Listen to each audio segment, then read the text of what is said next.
Welcome to day 66, everyone. Today, we're diving into the intriguing chapters of Numbers 28 to 30. These chapters cover offerings, festivals, and vows in ancient Israel. Let's start with Numbers 28. What struck you the most here? Absolutely. One thing that stood out to me was the meticulous detail in the offerings commanded by God. Each type of offering had specific instructions. For example, the daily offerings of male lambs, one in the morning and one in the evening, accompanied by fine flour mixed with oil, and a drink offering. Yes, the attention to detail is remarkable. It emphasizes the importance of these rituals. The offerings were not just random acts, but carefully planned and executed. They were meant to be a pleasant aroma to the Lord. Do you think this level of detail has a particular significance? I think it shows the dedication and reverence that the Israelites were to have towards God. It wasn't just about the act of offering, but the heart and obedience behind it. By following these detailed instructions, they demonstrated their respect and commitment to God's commands. That makes sense. It also reminds me of how rituals and routines in our lives can help us stay focused and disciplined. Moving on to the offerings for special days, like the Sabbath and the beginning of the month, what do you think their purpose was? Those offerings seemed to set apart those days as special and holy. The Sabbath offerings included 2 male lambs and extra meal and drink offerings, emphasizing rest and worship. The monthly offerings with young bulls, rams, and lambs marked the beginning of a new cycle, acknowledging God's provision and sovereignty. It's fascinating how these practices structured their lives around worship and remembrance. The festivals like Passover and the Feast of Weeks also had specific offerings. These festivals were times of communal celebration and reflection. How do you think these communal activities impacted the Israelites? They likely fostered a strong sense of community and shared identity. Celebrating together with specific rituals would reinforce their collective memory and history, reminding them of God's deeds and promises. It also provided regular opportunities for the community to unite in worship and gratitude. That's a great point. Moving to Numbers 29, we see the offerings for the seventh month, which includes the Feast of Trumpets, the Day of Atonement, and the Feast of Tabernacles. Each of these had extensive offerings.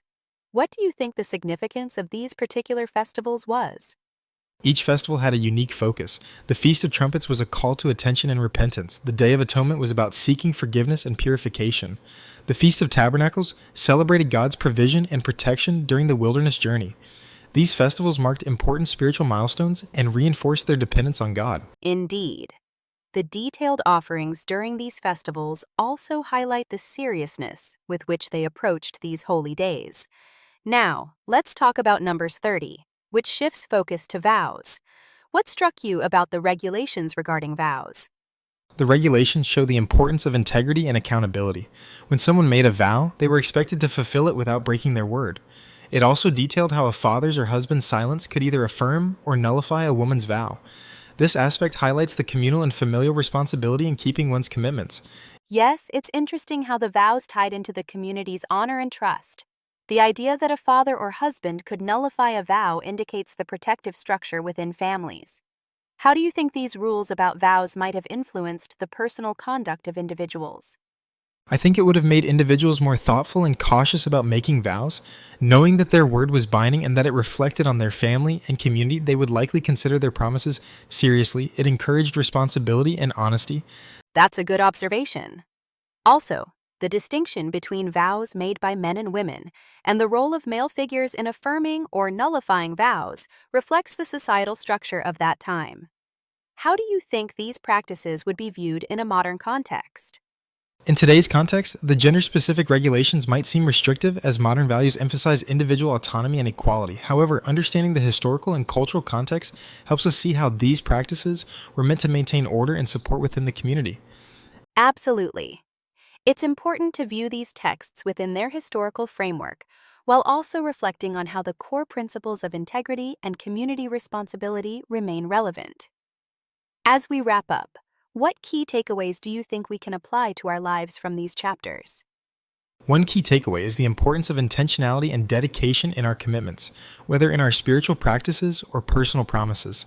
The detailed offerings remind us to honor our commitments wholeheartedly. The communal festivals highlight the value of collective worship and remembrance. Lastly, the regulations on vows teach us the significance of integrity and being mindful of our words. Well said. It's fascinating how these ancient practices can still offer valuable lessons for us today. Thank you all for joining us in this exploration of Numbers 28 to 30. Until next time, keep reflecting on these timeless principles and how they can enrich our lives.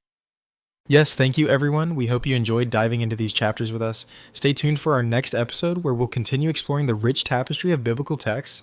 Take care,